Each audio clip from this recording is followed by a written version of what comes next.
Sir ಈಗ ಇನ್ನೊಂದು ಪ್ರಶ್ನೆ ಅಂತಂದರೆ ಈಕ್ವಿಟಿ ಇನ್ವೆಸ್ಟ್ಮೆಂಟ್ ಬಗ್ಗೆ ಹೇಳಿದ್ರೆ ಲಾಂಗ್ ಟರ್ಮಲ್ಲಿ ಮಾಡಿದ್ರೆ ಪಕ್ಕಾ ಲಾಭ ಆಗುತ್ತೆ ಅಂತ ಒಂದಷ್ಟು ಮಂದಿ ಹೇಳ್ತಾರೆ. ಸೊ ತಮ್ಮೊಂದು ಒಪಿನಿಯನ್ ಏನು? ಈಕ್ವಿಟಿ ಇನ್ವೆಸ್ಟಿಂಗ್ ಲಾಂಗ್ ಟರ್ಮಲ್ಲಿ 100% ಹಣ ಮಾಡುತ್ತೆ. That is true. ಅದು ಯೂನಿವರ್ಸಲ್ ಫ್ಯಾಕ್ಟ್. ಓಕೆ. ಯಾಕೆ ಅಂದರೆ ಯಾವುದೇ ಸಂಸ್ಥೆ ಆಗಲಿ ಅದು ಕೆಲಸ ಮಾಡೋದೇ ಮೇಲೆ ಹೋಗೋದಕ್ಕೆ, ಕೆಳಕ್ಕೆ ಹೋಗೋದಕ್ಕಲ್ಲ. ಕರೆಕ್ಟ್. ಈಗ ನಿಮ್ಮ ಚಾನಲ್ಲೇ ತೊಗೊಳ್ಳಿ, ನೀವು ಅಲ್ಲಿ ಹೊರಗಡೆ ಒಂದು ಬೋರ್ಡ್ ಹಾಕ್ಕೊಂಡಿದ್ರಿ, ಈ 2025 ಗುರಿ ಅಂತ. ಆ ಗುರಿ ಮೇಲಿದೆ ಹೊತ್ತು ಕೆಳಕ್ಕಿಲ್ಲ. ಹೌದು. So every company in the planet works to grow. ಅದು ಯೂನಿವರ್ಸಲ್ ರೂಲ್. ಸೊ ಕಂಪನಿ ಮೇಲಕ್ಕೆ ಹೋದರೆ ಸೇಲ್ಸ್ ಮೇಲಕ್ಕೆ ಹೋಗುತ್ತೆ, ಸೇಲ್ಸ್ ಮೇಲಕ್ಕೆ ಹೋದರೆ ಲಾಭ ಬರುತ್ತೆ, ಲಾಭನೂ ಮೇಲಕ್ಕೆ ಹೋಗುತ್ತೆ, ಲಾಭ ಮೇಲಕ್ಕೆ ಹೋದರೆ ಶೇರ್ ಪ್ರೈಸಸ್ ಮೇಲೆ ಹೋಗೇ ಹೋಗುತ್ತೆ. ಸೊ ಯಾವ ಕಂಪ್ನಿ ತೊಗೊಳ್ಬೇಕು ಅನ್ನೋದು ಅಷ್ಟೇ ವ್ಯತ್ಯಾಸ. ಕರೆಕ್ಟ್. ಶೇರ್ ಬಜಾರಲ್ಲಿ ಒಂದು ರೂಲ್ ಇದೆ. ಟ್ರೇಡಿಂಗಲ್ಲಿ it's all about risk management. ಇನ್ವೆಸ್ಟಿಂಗಲ್ಲಿ it's all about time. Okay. ಟ್ರೇಡಿಂಗಲ್ಲಿ ರಿಸ್ಕ್ ಮ್ಯಾನೇಜ್ಮೆಂಟ್ ಸರಿಗೆ ಮಾಡಿದಿರೋನು ಸೋತೋಗ್ತಾನೆ, ಇನ್ವೆಸ್ಟಿಂಗಲ್ಲಿ ಟೈಮ್ ಕೊಡ್ದಿರೋನು ಸೋತೋಗ್ತಾನೆ. ಇನ್ವೆಸ್ಟಿಂಗಲ್ಲಿ ಇನ್ವೆಸ್ಟ್ ಮಾಡಿ ವೆಯ್ಟ್ ಮಾಡಬೇಕು.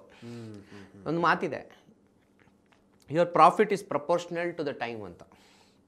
ಈಗ ನೀವು ಫಾರ್ ಎಕ್ಸಾಂಪಲ್ ಬರೀ 6 ತಿಂಗಳೇ ಇಟ್ಟು ದುಡ್ಡು ಎತ್ತಿತೀನಿ ಅಂದ್ಕೊಳ್ಳಿ, ಸಕ್ಸಸ್ ರೇಟ್ ಗೊತ್ತಿಲ್ಲ ನನಗೆ. ಅದೇ 5 ವರ್ಷ ಇಡ್ತೀನಿ ಅಂದರೆ ಸಕ್ಸಸ್ ರೇಟ್ ಗೆಸ್ ಮಾಡ್ಬೋದು. 10 ವರ್ಷ ಬಿಡ್ತೀನಿ ಅಂದರೆ ಸಕ್ಸಸ್ ರೇಟ್ ಖಂಡಿತವಾಗ್ಲೂ ಗೆಸ್ ಮಾಡ್ಬೋದು. ಬಿಕಾಸ್ ನೀವೇನು ಒಂದು ಕಂಪ್ನಿಲಿ ಹಣ ಹಾಕಲ್ಲ, ಒಂದು 10 ಕಂಪ್ನಿಗೆ ಹಾಕ್ತೀರಾ. ಕರೆಕ್ಟ್. ಓಕೆ. ಸೊ ಹಾಗಾಗಿ ಗ್ಯಾರಂಟಿ ಇದ್ದೇ ಇರುತ್ತೆ. ಸಿಂಪಲ್. ಕಳೆದ 25 ವರ್ಷದಲ್ಲಿ BSE ಸೂಚ್ಯಂಕ right index. So it achieve 15.9% CAGR. ಹೌದೌದು, ಕರೆಕ್ಟ್. ಕಂಪೇರ್ ಟು ಯಾವುದೇ ಸೆಟ್ ಅಷ್ಟು ಕೊಟ್ಟಿರ್ಲಿಲ್ವಾ ಅಂತ ಐ ಥಿಂಕ್ ಅಲ್ವಾ? BSE did very well. NSE ಅಷ್ಟೊಂದು ಕೆಲವೆಲ್ಲ ಸ್ಮಾಲ್ ಕ್ಯಾಪ್ಸ್ ಇರುತ್ತಲ್ಲ, NSE ಅಷ್ಟು ಬಂದಿಲ್ಲ. NSE I think NSE mostly 12-12.5% CAGR ಮಾಡಿರುತ್ತೆ.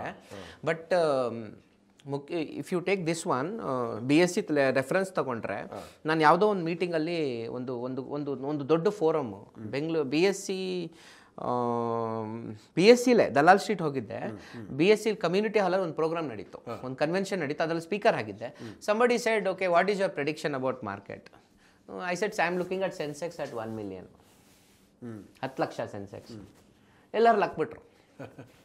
ಎಲ್ಲ 1 ಲಕ್ಷಕ್ಕೆ ಇರುತ್ತೆ. 1 ಲಕ್ಷ. ಸೊ ನಾನು ಹೇಳಿದೆ, 1 lakh is just N ordinary number for me. ಅದು ಇನ್ನೊಂದು 1-2 ವರ್ಷದಲ್ಲಿ ಬಂದ್ಬಿಡುತ್ತೆ. ಅದು ನಾನು ನೋಡ್ಬಿಡ್ತೀನಿ.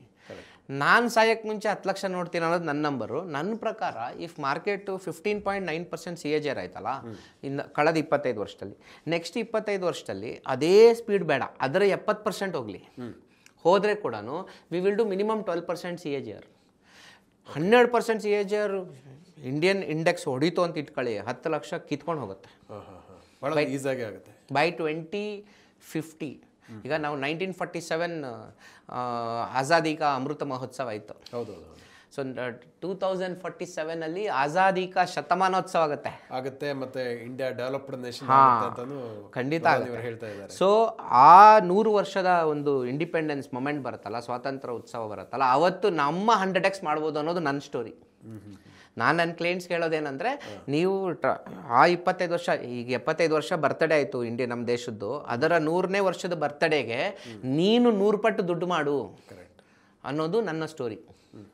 ಬಟ್ ಅಷ್ಟು ವರ್ಷ ಟ್ರಾವೆಲ್ ಮಾಡಬೇಕು.